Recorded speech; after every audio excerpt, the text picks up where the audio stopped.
कि नाथ करऊँ बालक पर छोहू, सूद दूध मुख करय न कोहू। जो पे प्रभु प्रभाव कछु जाना, तो की बराबरी करत अयाना। हे नाथ, बालक पर कृपा कीजिए, इसे सीधे और दूध मुँह बच्चे पर क्रोध न कीजिए।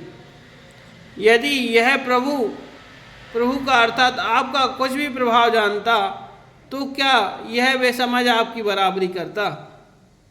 कि जो लड़का कछु अजगर अजगर करही, गुरु पे तुमा तुमोद मन भरही।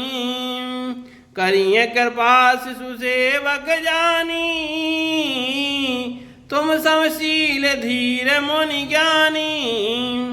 बालक यदि कुछ चपलता भी करते हैं, तो गुरु पिता और माता मन में आनंद से भर जाते हैं।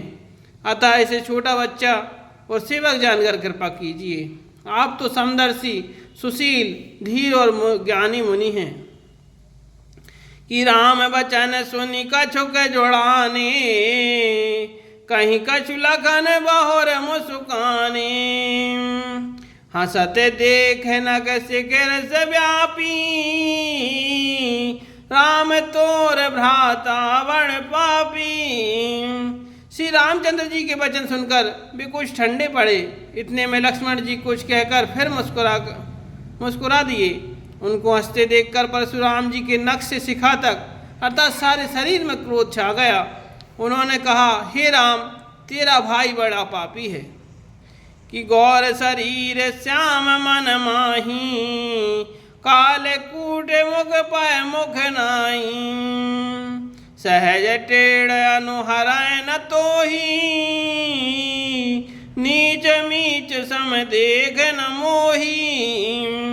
यह शरीर से गोरा पर हृदय का बड़ा काला है। यह विषमुख है, दूध मुआ नहीं, स्वभाव से ही टेढ़ा है। तेरा अनुसरण नहीं करता, अर्थात तेरे जैसा शीलवान नहीं है। यह नीच मुझे काल के समान नहीं देखता। कि लखन कयऊँ हंसि सुनहु मुनि, क्रोध पाप कर मूल। जहि बस जन अनुचित करही, चरहि विश्व प्रतिकूल। लखन सिय रामचंद्र शंकर हरि ओम, जय जय सिया राम सीताराम। बोल हनुमान हरि की जय।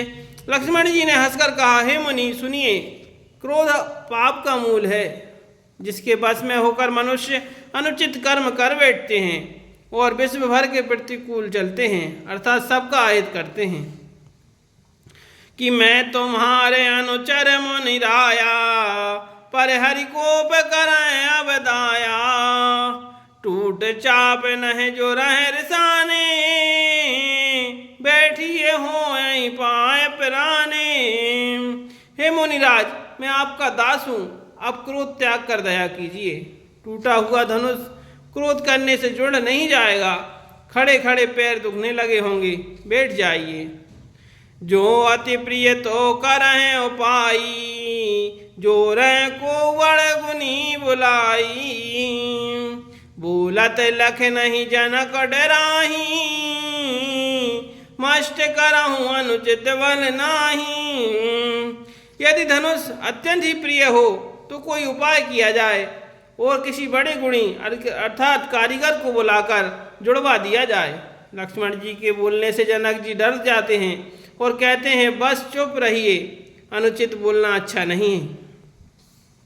कि थर थर काँपहि पुर नर नारी, छोटे कुमार खोट बड़ भारी। भृगुपति सुनि सुनि निर्भय बानी, रिसतन जरय हूँ बलहानी। जनकपुर के स्त्री पुरुष थर थर काँप रहे हैं और मन ही मन कह रहे हैं कि छोटा कुमार बड़ा ही खोटा है। लक्ष्मण जी की निर्भय वाणी सुन सुनकर परशुराम जी का शरीर क्रोध से जला जा रहा है और उनके बल की हानि हो रही है, अर्थात उनका बल घट रहा है। कि बोले राम ही देई निहोरा, बचहु विचार बंध लगो तोरा। मनोमलीन तन सुंदर कैसे, विषरस भरा कनक घट जैसे। तब श्री रामचंद्र जी पर एहसान जानकर परशुराम जी बोले, तेरा छोटा भाई समझकर मैं इसे बचा रहा हूँ। यह मन का मेला और शरीर का कैसा सुंदर है, जैसे विष के रस से भरा हुआ सोने का घड़ा। कि सुनी लक्ष्मण बिहसे बहुर, नहन तरे रे राम। गुर समीप गवने सकुचि, पर हरिवाणी वाम लखन। सिया राम चंद्र शंकर हरि ओम, जय जय सिया राम श्री सीताराम। बोल हनुमान हरि की जय, बोल रामायण मैया की जय। यह सुनकर लक्ष्मण जी फिर हंसे। तब श्री रामचंद्र जी ने तिरछी नजर से उनकी ओर देखा, जिससे लक्ष्मण जी सकचा कर विपरीत बोलना छोड़कर गुरु जी के पास चले गए।